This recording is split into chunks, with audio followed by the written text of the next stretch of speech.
now I would like to call Palak Sharma on stage. Give a big round of applause for Palak Sharma.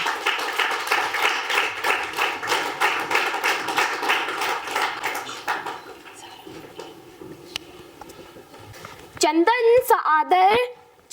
सा आदर, कुमकुम सी आस्था, कुमकुम सी आस्था, पुष्पों सा प्रेम और शब्दों का समर्पण लेकर मैं पलक शर्मा मां सरस्वती को नमन करती हूं और आप सभी को प्रणाम करती हूं। परमादरणीय मुख्य अतिथि महोदय, निर्णायक मंडल, जीवन के मार्गदर्शक गुरुजन तथा अभिभावक वर्ग, यहाँ पर उपस्थित मेरे भाइयों तथा बहनों, आज मैं आप सभी के समक्ष जिस विषय को लेकर उपस्थित हुई हूँ वह है आओ मिलकर भारत को बेहतर बनाए, आओ मिलकर भारत को बेहतर बनाए।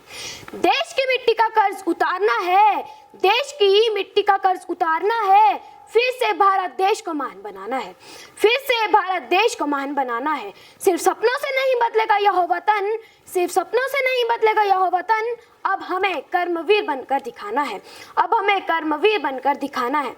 मान्यवर, भारत केवल एक मिट्टी का टुकड़ा नहीं बल्कि हमारी शान और पहचान भी है और इसे बेहतर बनाने की शुरुआत हमारे छोटे छोटे प्रयासों से संभव है।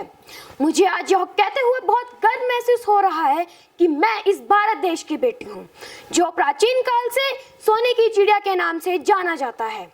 भारत विविधता से भरा एक महान देश आज विकासशील पे विकसित होने की राह पर आगे बढ़ रहा है। यह यात्रा केवल सरकार की नहीं बल्कि हर उस नागरिक की है जो भारत देश को बेहतर बनाने के लिए मिलकर काम कर रहा होगा। महोदय, भारत का भविष्य युवा पीढ़ी के हाथों में है। हम शिक्षा और रोजगार को तकनीकी रूप से उन्नत बनाना होगा। हम युवाओं को बढ़ावा देकर आत्मनिर्भर बना सकते हैं। आत्मनिर्भर भारत अभियान के तहत स्वदेशी और स्थानीय उत्पादों को अपनाना जरूरी है।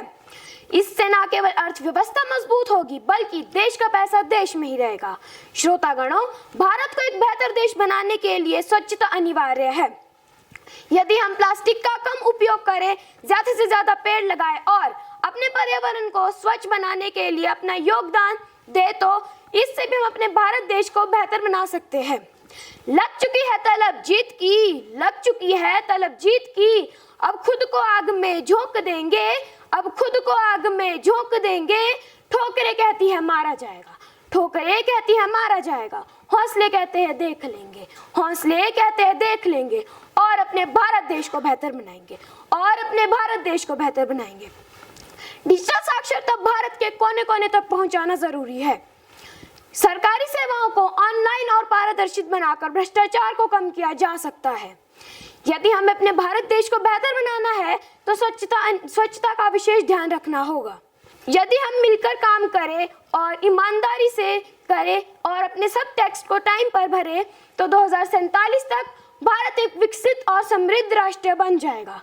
अंत में पलक शर्मा आप सभी का ज्यादा समय न गवाकर बस इतना ही कहना चाहूंगी, मंजिलें उन्हीं को मिलती है जिनके सपनों में जान होती है, मंजिलें उन्हीं को मिलती है जिनके सपनों में जान होती है। पंखों से कुछ नहीं होता, पंखों से कुछ नहीं होता, हौसलों से उड़ान होती है, हौसलों से उड़ान होती है। धन्यवाद। जय हिंद, जय भारत।